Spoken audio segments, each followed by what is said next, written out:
Welcome back, everyone. We are here at Las Vegas Summer League at the Sports Business Classroom Studio outside Section 101. If you're currently in the gym, feel free to stop by.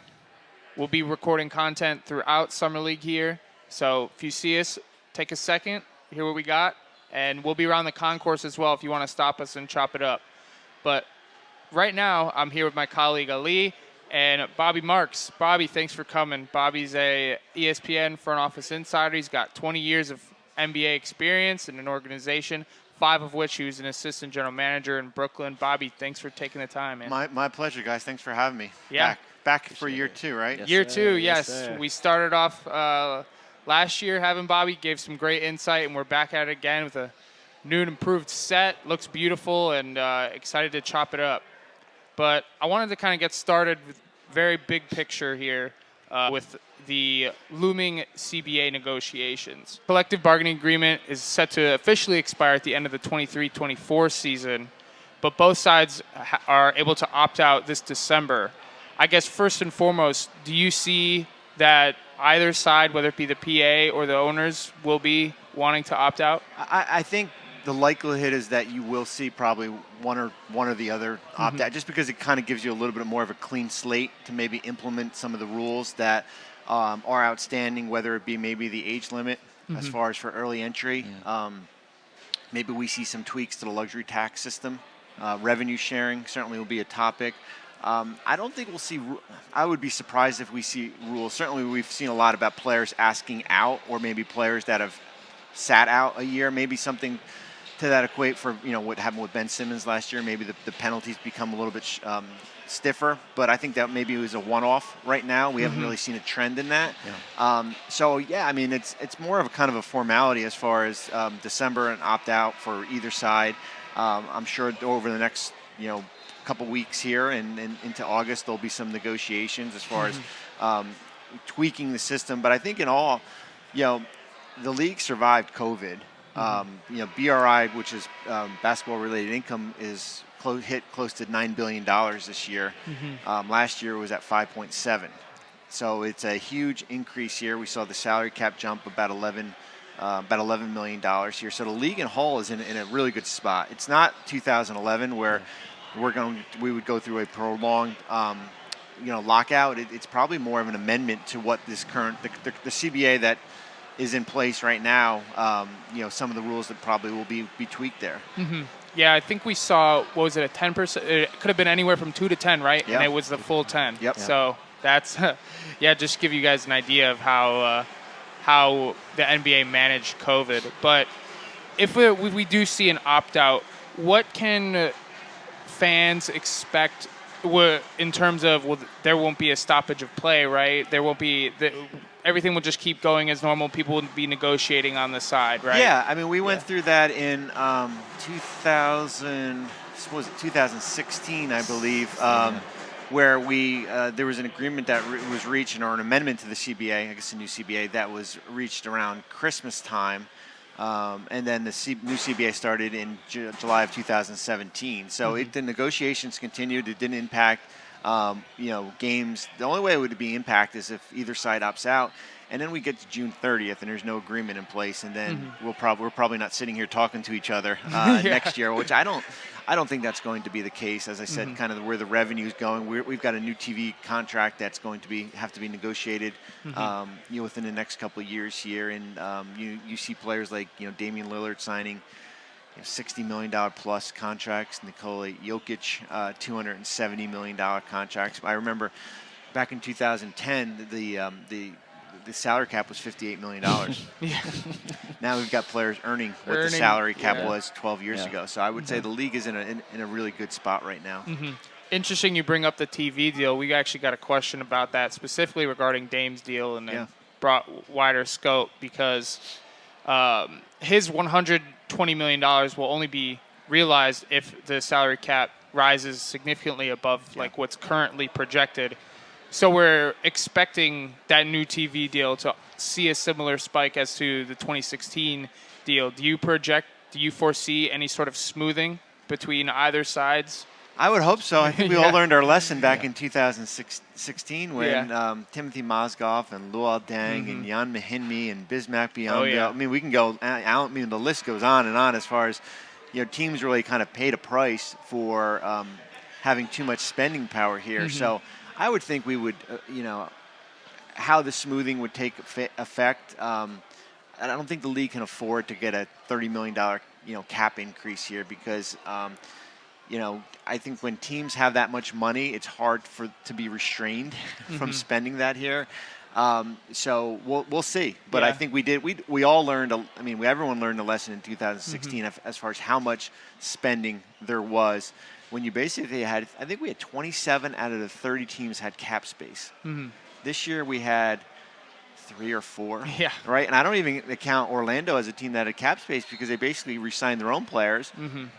With Bamba and Gary Harris and Bobo, guys like that, and likely probably or over the cap team, but with New York and Indiana, San Antonio, Detroit, those are your 4 teams. So it would be great for us if 28 teams had 27 teams, but I don't see that that's going to be the case. Now, how do you get the PA to agree with that? How do you get the PA to be on your side? Well, obviously they want to get their players paid as much as they can, right? Yeah, I think that's where it's a compromise, right? I think it's a compromise as far as it's a negotiating compromise as far as a give and take. As far as we're going to give you something and in return we're going to get something back. I don't know what that's going to be, but I think we certainly have a new head of the Players Association. I think they'll look back from 2016 as far as what went right and what didn't go right, and try to not make those mistakes again. Yeah, you got to figure if you raise it, a lot of players are just going to end up getting bought out down the road. That's just going to be more headache for everyone. So we haven't really. It's interesting, like the waive and stretch provision, that we've had in place, where you can waive a player and then stretch it out over 3 to 5 years, based on what's left under contract. We really don't see that anymore. Like it's rare. We might see it with Eric Bledsoe, who was just waived by Portland. That $3.9 million stretched over 3 years, but. We don't see the Luol Dengs getting bought out and stretched. They want to be on 1 year. Yeah, Joakim Noah in New York, right? We don't see that, the case. Teams nowadays just waive that player and just let the money kind of sit there. Absolutely. Yeah. So you touched on the league expanding in terms of BRI. There's going to be a lot of money coming in with the TV deal, being agreed upon. But do you foresee an expansion, whether it's Seattle, whether it's Las Vegas, and what do you think about that? I think eventually we're going to see it, and I think when we do, it's probably going to come in twos. Yeah. I think it's hard to kind of put one team in and have 31 teams, right? It's kind of a little bit of imbalance, and I think certainly where we are here in Las Vegas, I think they can support an NBA team. Yeah. I think you see what's going on with the Raiders, and I know it's different because it's Sunday. We see it with the hockey team. The Golden Knights, I think, certainly with the WNBA team, they can support, and they've got the facilities to do so. And then you mentioned Seattle, which would be intriguing because you take 2 West Coast teams, right? Now we're going to get a shift in alignment as far as what the conference are going to look like. Maybe we put Memphis in the East, right? Yeah. Like as far as we start, maybe put Minnesota in the Eastern Conference, and we start to see a little bit of a balance in shift here. So I do think. Eventually, within the next maybe 4 or 5 years here, I don't think right away we do see some type of expansion. I think it'll be great because from a media side, from a team side, I was in the league when we expanded to whether it be Charlotte or Vancouver or some of the other teams. An expansion draft would be great. My only concern would be like the talent pool, right? Is there enough talent? And I think there could be because I think we saw during COVID. When the league was really hit hard, and the league had to pull into a lot of G League players here, and we kept it going, right? For that 2 or 3 week stretch here. So, I think there is a talent pool to pull from there. I think it would be quite an experience when you got 14 guys in your roster, you can only protect 8 of them. Yeah, no, that would definitely raise some eyebrows, and you'd have to dust off those provisions in the CBA. Yeah.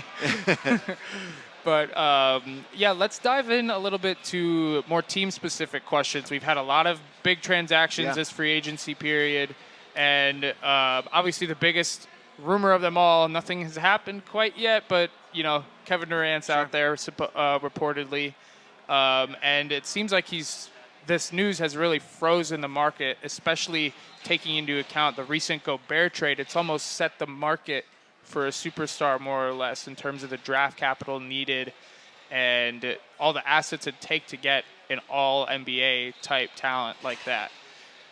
What's been reported is 3 teams so far, right? Toronto, Phoenix, Miami are for the front runners. It's kind of a sub question for each one. So for Toronto, we've seen that they've used $6 million of their mid-level exception to go get Otto Porter, and they're trying to avoid that hard cap, right? Yep. Do you think not using that full mid-level was tactically done so then they have that flexibility, or what do you see there? Yeah, I mean, I think if you use more than 6.5 million, it triggers the hard cap, along with acquiring a player in a sign and trade, or using your full your biannual exception here. So, I think for Toronto, I just kind of look at them as kind of the cleanest way to do a deal, if that's going to be the case.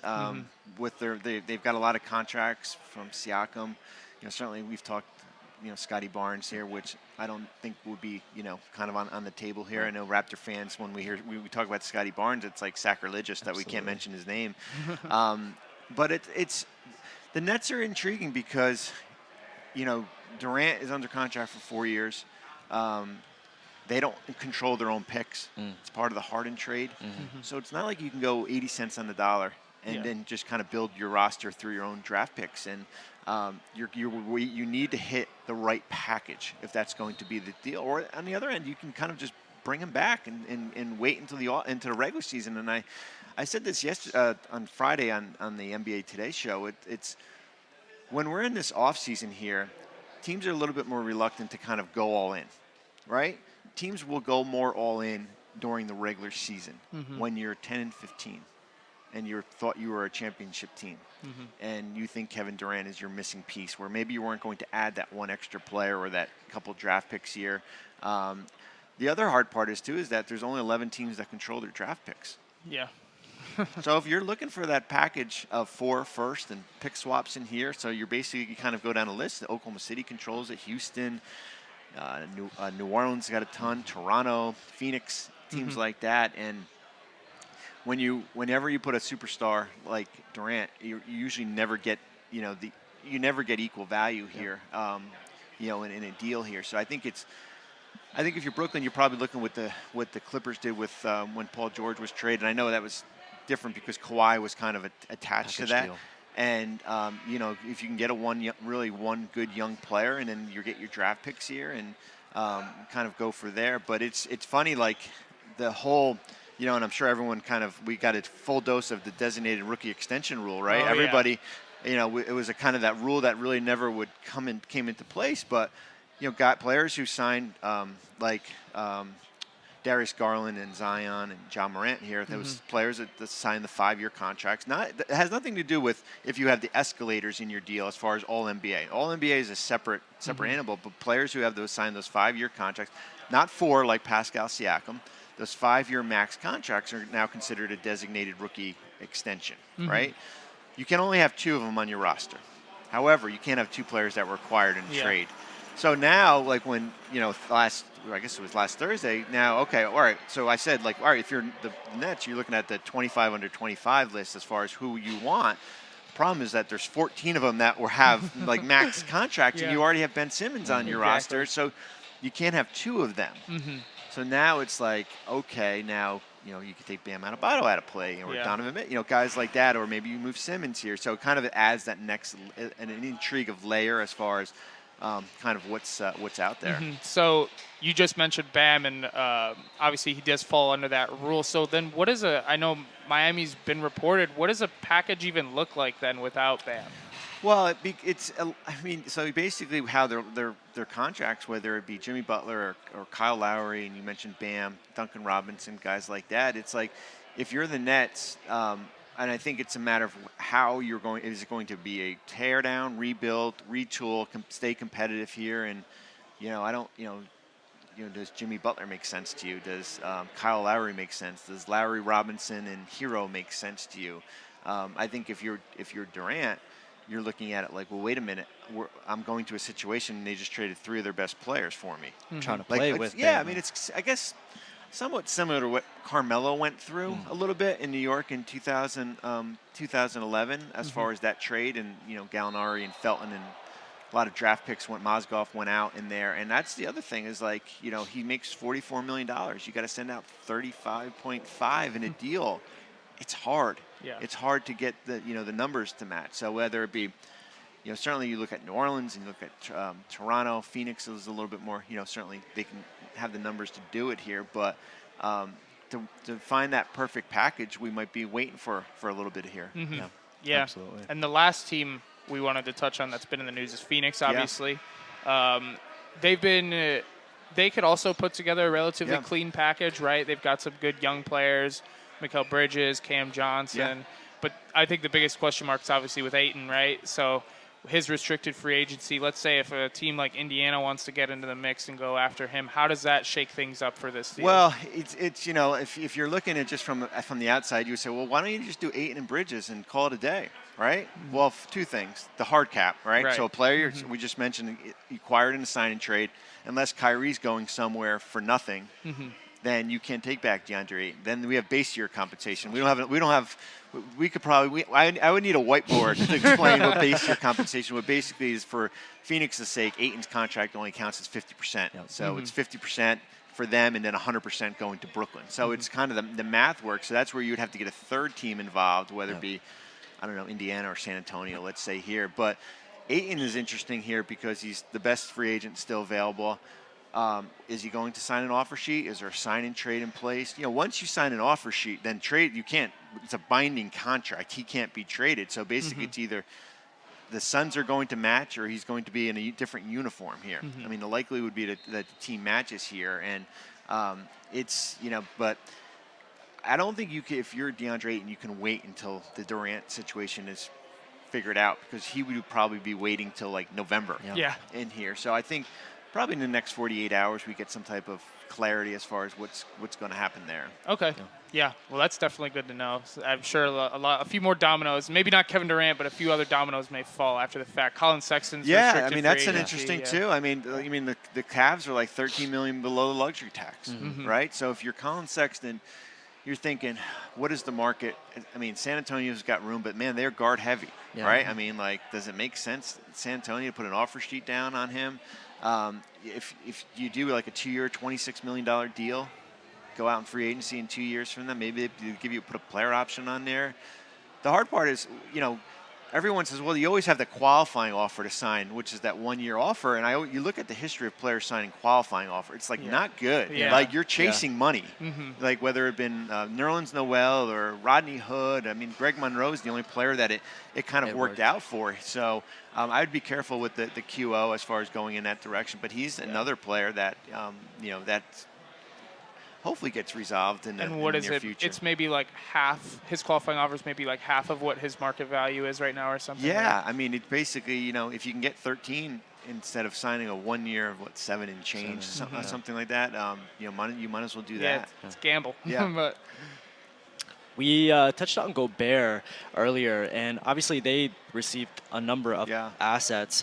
How do you see them rebuilding their team and reshaping their team around maybe possibly Donovan Mitchell? Obviously, we talked about Donovan and his inability to fit in on Brooklyn's current roster. They're looking for a young star, they're looking for young talent, but do you foresee them looking to rebuild around him, or do you foresee them just going all into a full rebuild?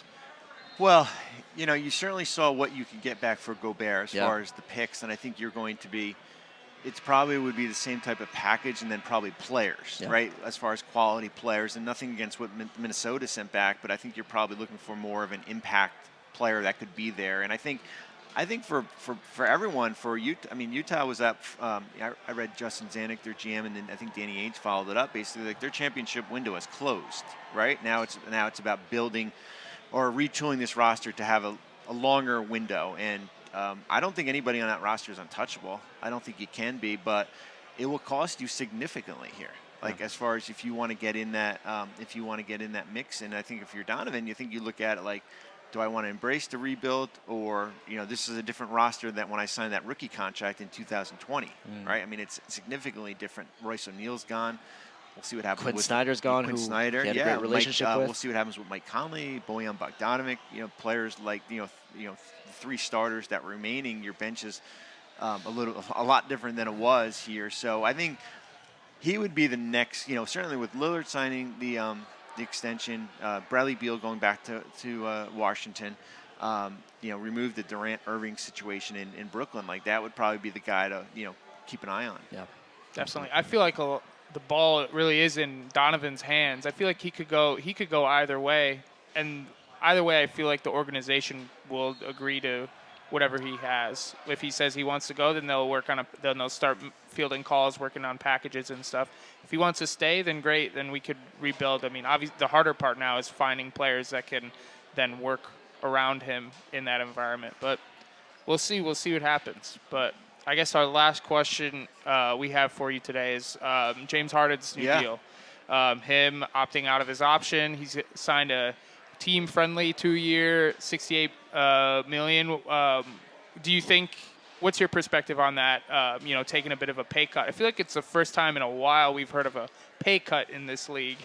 So yeah, I mean, it'll be interesting to see what the actual number will be. I guess it was reported on Friday, and there's a little bit of uncertainty as far as kind of where that's going to fall.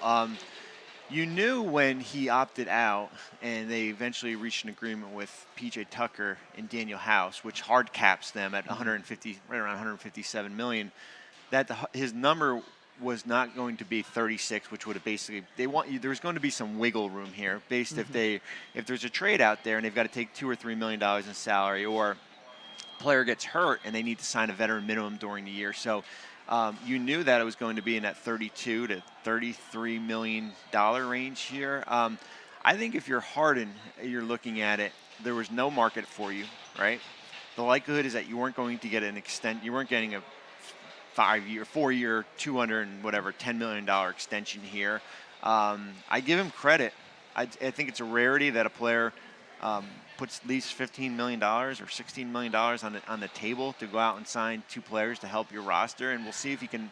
He's made a lot of money. I mean, if he can make it back up next offseason.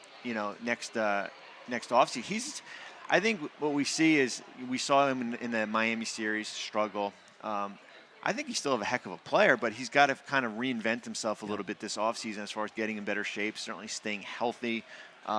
Full year in Philadelphia certainly will help. Yeah, definitely.